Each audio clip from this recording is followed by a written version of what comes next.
안녕하세요, 여러분. 인생 수업에 오신 것을 진심으로 환영합니다.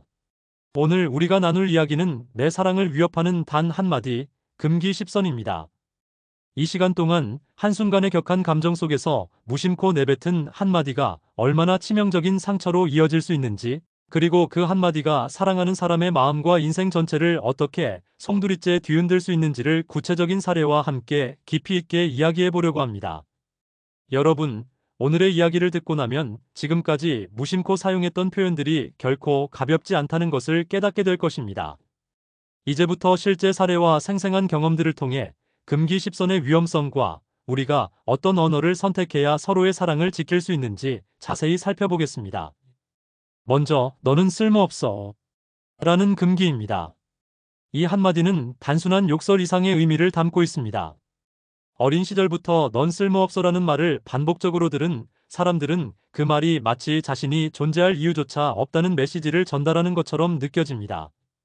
예를 들어 32세 여성 서연의 경우를 보겠습니다. 서연은 어릴 적 집안의 분위기가 매우 냉랭했고 부모님과 친척들은 서연이 조금이라도 기대에 미치지 못할 때마다 넌 쓸모없어라는 말을 마치 교과서의 한 구절처럼 반복했습니다.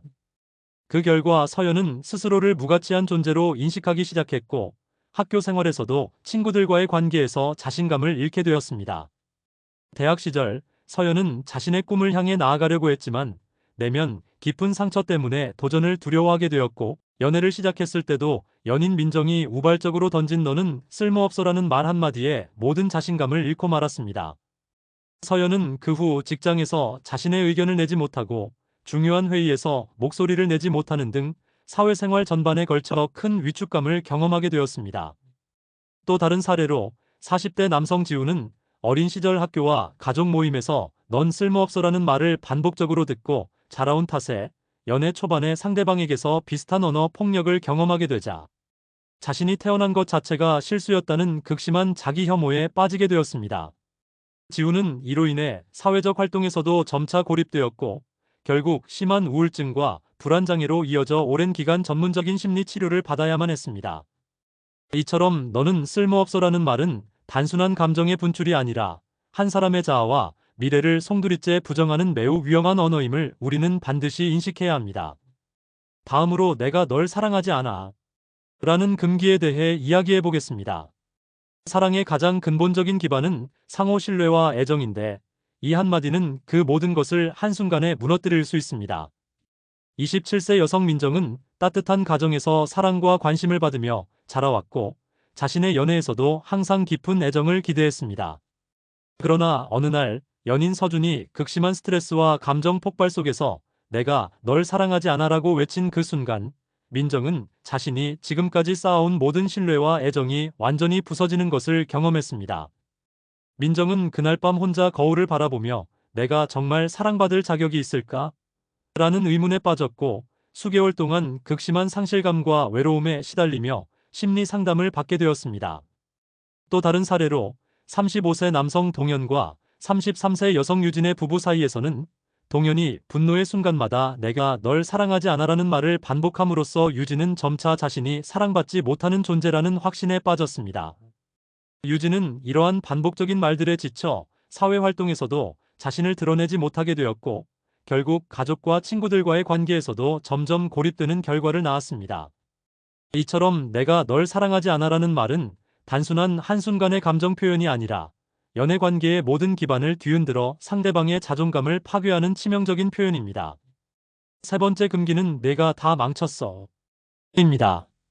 이 표현은 모든 문제의 원인을 전적으로 상대방에게 돌리면서 서로 간의 소통과 신뢰를 완전히 단절시키는 말입니다. 35세 남성 태유는 한때 직장에서 성공을 꿈꾸며 열심히 노력했지만 큰 실패를 경험한 후 연인 수빈과의 다툼 중 수빈이 내가 다 망쳤어라고 외치자 태유는 스스로 모든 책임을 자신에게서 전가하는 대신 수빈에게 돌리기 시작했습니다. 태유는 그 한마디에 자신이 어떤 노력을 하더라도 모든 것이 엉망이라는 왜곡된 인식을 갖게 되었고 결국 자신감과 자아 존중감을 완전히 상실하게 되었습니다. 그는 매일 거울을 보며 나는 왜 이렇게 무능한가? 라는 자기 비판에 빠졌고 사회생활에서도 소극적이고 우울한 태도를 보였습니다. 또 30대 초반 여성 지연은 연인 도연과의 잦은 다툼 속에서 내가 다 망쳤어라는 표현을 반복해서 듣고 자신이 모든 문제의 근원이라는 비합리적인 믿음에 사로잡혔습니다. 지연은 중요한 결정을 내릴 때마다 스스로를 의심했고 결국 친구들과의 만남에서도 자신의 의견을 내지 못하는 등 사회적 활동에서 점차 자신을 철저히 부정하는 결과를 낳았습니다. 실제로 한 부부는 서로에게 내가 다 망쳤어라는 말을 주고받으며 몇 년간 회복되지 않는 상처를 남긴 끝에 결국 헤어지게 된 사례도 있습니다. 네 번째 금기는 넌 항상 실패야. 입니다. 이 한마디는 반복적인 부정적 평가를 통해 상대방에게 어떠한 도전도 성공할 수 없다는 자기 충족 예언을 만들어냅니다. 29세 여성 유림은 어린 시절부터 넌 실패자야라는 말을 가족과 학교, 심지어 친구들로부터 반복적으로 들으며 자랐습니다. 그런 환경 속에서 유림은 자신이 가진 가능성을 점차 부정하게 되었고 성인이 되어 연인 현우와의 관계에서도 넌 항상 실패야라는 말이 끊이지 않자 모든 도전에 대한 두려움과 좌절감을 맛보게 되었습니다. 한 번은 중요한 직장 프로젝트에 도전하려던 유림이 있었지만 주위 사람들의 부정적인 말 한마디에 스스로 기회를 차단하며 결국 승진 기회를 포기한 사례가 있습니다. 30대 후반 남성 민혁의 경우도 마찬가지입니다. 민혁은 한 프로젝트에서 큰 실패를 경험한 후 연인에게 넌 항상 실패야라는 말을 들으면서 자신이 가진 모든 가능성을 철저히 부정하게 되었고 그 후 몇 년간 어떠한 새로운 도전도 시도하지 않게 되었습니다. 연구 결과에서도 반복적인 부정적 평가를 받은 사람들은 도전 자체를 회피하는 경향이 2배 이상 높다는 결과가 나오고 있습니다. 다섯 번째 금기는 너는 변하지 않아. 입니다. 이 표현은 상대방의 미래와 변화의 가능성을 완전히 차단하는 말로 변화와 성장은 서로의 격려와 지지가 있을 때 이루어지는 법인데도 불구하고 이 한마디는 모든 희망을 한순간에 무너뜨립니다. 40대 중반 남성 현수는 오랜 연애 관계 속에서 반복적으로 너는 변하지 않아라는 말을 듣다가 아무리 자신을 발전시키려고 해도 변화할 수 없다는 확신에 빠지게 되었습니다. 현수는 처음에는 작은 변화를 꿈꾸며 여러 번 자기 개발에 도전했지만 매번 같은 부정적 피드백을 받으면서 결국 모든 시도를 포기하게 되었고 자신을 고정된 존재로만 인식하게 되었습니다.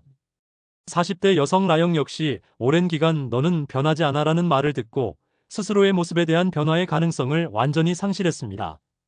라영은 여러 차례 자기 개발과 새로운 취미에 도전하려 했지만 주변의 끊임없는 부정적 평가에 의해 결국 시도조차 하지 않게 되었고 이로 인해 건강한 인간관계를 형성하는 데에도 큰 어려움을 겪게 되었습니다. 한 대학원생 사례에서는 지도교수가 너는 변하지 않아라는 부정적 피드백을 반복적으로 주면서 그 학생이 연구에 대한 열정을 잃고 학업을 중단하는 결과를 낳기도 했습니다. 여섯 번째 금기는 내 존재 자체가 문제야. 입니다. 이 한마디는 상대방의 모든 면을 부정하며 그 존재 자체를 깎아내리는 극단적인 표현입니다. 33세 남성 재민은 연인 예진과의 깊은 갈등 속에서 내 존재 자체가 문제야라는 말을 듣고 자신이 태어난 순간부터 결함이 있다는 생각에 사로잡혔습니다. 재민은 그 후 오랜 시간 동안 자신이 세상에 존재할 자격이 없다는 깊은 상처를 안고 살아갔으며 이로 인해 일상생활은 물론 직장에서도 스스로를 감추게 되었고 결국 심리치료를 통해서야 겨우 회복의 길을 찾을 수 있었습니다. 30대 초반 여성 수진의 경우도 매우 현실적입니다. 수진은 연인 동혁과의 잦은 다툼 속에서 내 존재 자체가 문제야라는 말을 반복해서 듣게 되었고 그 말이 점차 그녀의 자아를 부정하는 상처로 자리 잡으면서 친구들과의 모임에서도 자신을 드러내지 못하게 되었으며 중요한 사회적 행사에서조차 목소리를 내지 못하는 상태에 이르렀습니다. 동료들은 수진이 예전의 밝은 모습을 잃어버린 것을 안타까워했고 결국 수진은 심리적 트라우마로 인해 오랜 기간 회복하기 어려운 후유증을 겪게 되었습니다. 여러 임상 연구에서도 내 존재 자체가 문제야라는 극단적 언어, 폭력이 PTSD와 유사한 심리적 후유증을 남길 수 있다는 결과가 보고되고 있습니다. 일곱 번째 금기는 넌 아무것도 못해. 입니다. 이 한마디는 상대방의 능력과 잠재력을 완전히 부정하며 끊임없이 자기 비하와 무력감을 심어주는 표현입니다. 25세 여성 예리는 직장에서 작은 실수 하나에도 넌 아무것도 못해라는 말을 반복해서 듣게 되었고 그 결과 자신이 어떤 노력을 해도 결코 성공할 수 없다는 확신에 빠지게 되었습니다. 예리는 한 번 중요한 프로젝트에서 리더 역할을 맡을 기회를 얻었으나 상사와 동료들의 냉소와 부정적 피드백에 시달리며 스스로 도전하는 것을 포기해버렸습니다. 그 후 예리는 점차 새로운 아이디어를 내거나 주도적으로 참여할 용기를 잃었고 결국 직장 내에서 중요한 역할을 수행하지 못하며 스스로의 재능을 의심하는 악순환에 빠지게 되었습니다. 28세 남성 동우의 사례도 있습니다. 동우는 대학 시절부터 넌 아무것도 못해라는 말을 반복해서 듣고 자라면서 자신이 가진 재능과 가능성에 대해 끊임없이 의심하게 되었고 학업과 취업, 심지어 인간관계에서도 적극적으로 도전하지 못하는 결과를 초래했습니다. 한 번은 동우가 중요한 대회 활동에 참여할 기회를 잡았으나 마지막 순간 자신의 능력을 믿지 못해 스스로 포기하는 장면이 있었습니다. 주변 친구들은 그의 뛰어난 잠재력을 알고 있었지만 부정적인 언어에 사로잡혀 기회를 스스로 놓치는 그의 모습을 보며 안타까워했습니다. 여덟 번째 금기는 난 내가 별로야 입니다. 이 표현은 상대방의 매력과 가치를 전면 부정하는 말로 단순한 감정의 반응을 넘어 상대방의 전체 인격을 부정하는 결과를 낳습니다. 30대 중반 여성 지은은 연인과 사소한 다툼 후 난 내가 별로야라는 말을 듣고 자신이 가진 모든 장점을 부정당하는 느낌에 빠졌습니다. 지은은 그 후 오랜 시간 동안 자신을 낮게 평가하게 되었고 심지어 직장에서 중요한 프레젠테이션을 준비하던 중 동료에게 같은 말을 듣고 큰 충격에 빠진 적도 있습니다. 이 말은 단순히 외모나 성격을 넘어서 상대방의 전체 인격을 깎아내리는 만큼 그 영향력이 매우 큽니다. 아홉 번째 금기는 너는 내 기대에 미치지 못해 입니다. 이 표현은 상대방의 모든 노력을 무시하며 그 사람이 가진 잠재력과 가능성을 완전히 부정하는 말입니다. 35세 남성 성민은 오랜 기간 연인에게 너는 내 기대에 미치지 못해라는 말을 반복해서 들으면서 스스로 아무리 노력해도 결코 상대의 기대에 부응할 수 없다는 좌절감에 빠졌습니다. 성민은 그 한마디로 인해 자신의 모든 시도가 무의미하다고 믿게 되었고 결국 연애 관계에서도 소극적인 태도를 보이며 자신을 포기하는 결과를 낳았습니다. 30대 초반 여성 은진 역시 연인과의 관계에서 자신의 모든 노력이 무시당하는 느낌을 받으면서 점점 자신감과 자기 효능감을 상실하게 되었고 이로 인해 사회생활에서도 주도적인 역할을 수행하지 못하는 상황에 이르렀습니다. 열 번째 금기는 내가 없으면 난 아무것도 아니야 입니다. 이 표현은 애정의 표현처럼 들릴 수 있으나 내면에는 상대방에게 지나치게 의존하며 스스로의 정체성을 상실하게 만드는 위험을 내포하고 있습니다. 28세 여성 소영은 연인에게 내가 없으면 난 아무것도 아니야라는 말을 듣고 자신의 모든 행복과 자존감이 오로지 상대방에게만 달려있다는 잘못된 믿음을 갖게 되었습니다. 소영은 이로 인해 스스로 독립적인 사고와 자기 개발의 기회를 잃어버렸고 결국 상대방과의 관계에 지나치게 의존하는 상태에 빠져 자신의 개성을 잃어가는 고통을 겪었습니다. 30대 남성 준호 역시 연인으로부터 같은 말을 듣고 자신이 오로지 그 사람에게만 의존해야 한다고 믿으면서 다른 인간관계에서도 소극적이고 의존적인 태도를 보이게 되었습니다. 이처럼 내가 없으면 난 아무것도 아니야라는 말은 겉으로는 애정 표현처럼 보일 수 있으나 실제로는 상대방에게 지나친 부담과 책임감을 심어주어 건강한 관계를 해치는 위험한 언어입니다. 지금까지 10가지 금기를 살펴보면서 한순간의 말 한마디가 반복되고 누적될 때 상대방의 자아와 미래, 그리고 사랑의 근간을 송두리째 무너뜨릴 수 있는 위험한 힘을 가지고 있다는 것을 알 수 있었습니다. 실제 사례들을 통해 들여다본 이 금기들은 단순한 감정의 폭발이 아니라 현실에서 많은 사람들이 겪은 고통스러운 경험으로 증명되고 있습니다. 우리가 사용하는 언어는 단순한 소통의 도구가 아니라 서로의 마음과 인생을 형성하는 강력한 힘을 지니고 있습니다. 물론 이러한 어둡고 위험한 언어만이 존재하는 것은 아닙니다. 상처를 극복하고 진심 어린 격려와 긍정적인 소통으로 서로를 치유하며 다시 일어선 사례들도 많습니다. 예를 들어 30대 초반 커플 민수와 나영은 한때 서로에게 상처 주는 말들이 오갔던 적이 있었습니다.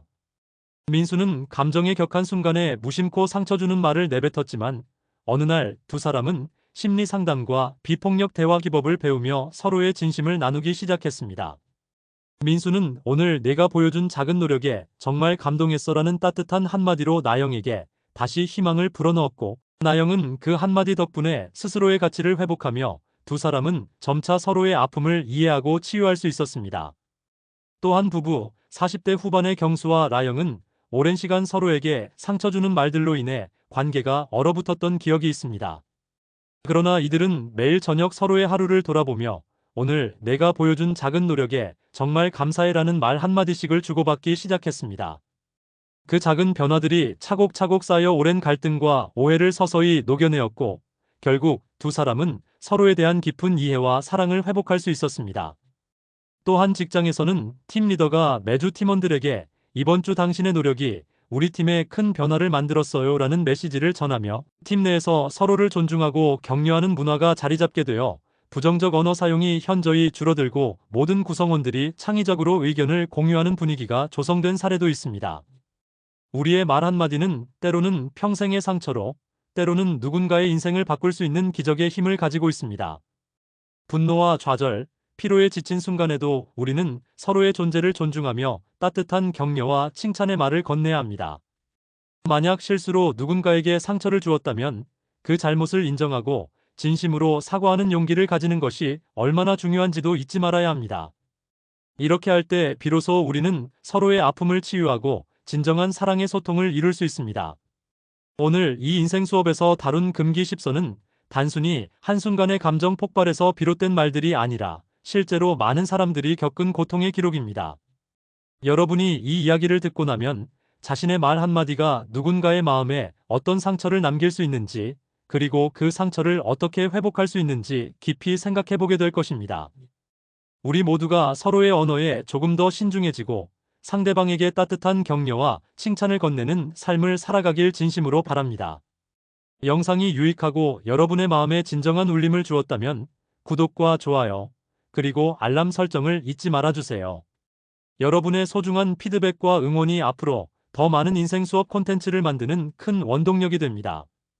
여러분의 사랑과 인간관계가 언제나 따뜻하고 건강하길 바라며 다음 인생 수업에서 다시 만나길 기원합니다. 감사합니다.